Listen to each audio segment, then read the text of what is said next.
Ito naman mga kaprobinsya, ipakita ko sa inyo yung saging mga kaprobinsya na mga tanim-tanim dito natin sa ating area. So parang kailan lang natin tayo ng bagyong uwan na nagsitumbahan mga kaprobinsya. Kung makikita nyo sa previous video ko kung gaano nakapandulumo o kung baga nakapandudurog sa atin bilang isang farmer na nakikita natin, ating mga tanim-tanim ay nagsibagsakan at binurog ng bagyong uwan.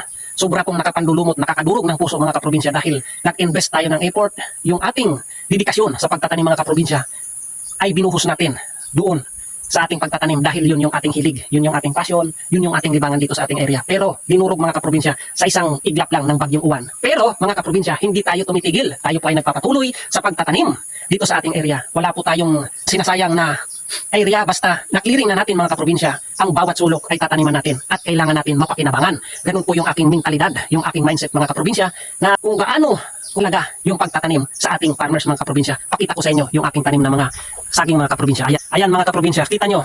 Ito ay patunay mga kaprobinsya na ito ay pinutol ko dahil nabali yan mga kaprobinsya. Ayan mga kaprobinsya, nabali siya mga kaprobinsya, pinutol ko. Tumubo naman siya mga kaprobinsya.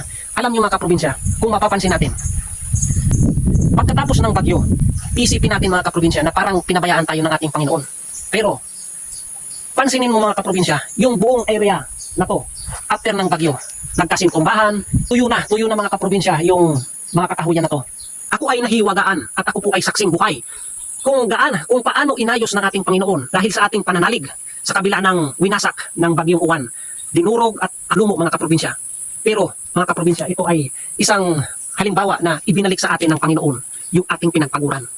Kaya huwag natin kakalimutan mga kaprobinsya yung pagdarasal ng taimtim at pananalig sa ating Panginoon. Huwag po tayong titigil, normal po ang panghinaan. Pero kapag malakas yung ating pananalig sa ating Panginoon, mga kaprobinsya, wala pong imposible sa Kanya. Ibabalik niya sa atin yung ating pinagpaguran. Higit pa dun, mga kaprobinsya. So, palakasin yung ating paniniwala. Huwag tayong mawala ng pag-asa. At huwag po tayong susuko, mga kaprobinsya. So, shout out po sa inyong lahat. Mag-ingat po tayong lahat sa lahat po ng mga probinsyano dyan, mga Bicolano, Uragon, mga Manoy, mga Manay. So, shout out po sa inyong lahat. Mabuhay po tayong lahat. Buhayin po natin ang mundo ng agrikultura. God bless. Peace bye. Alright. Gang, gang.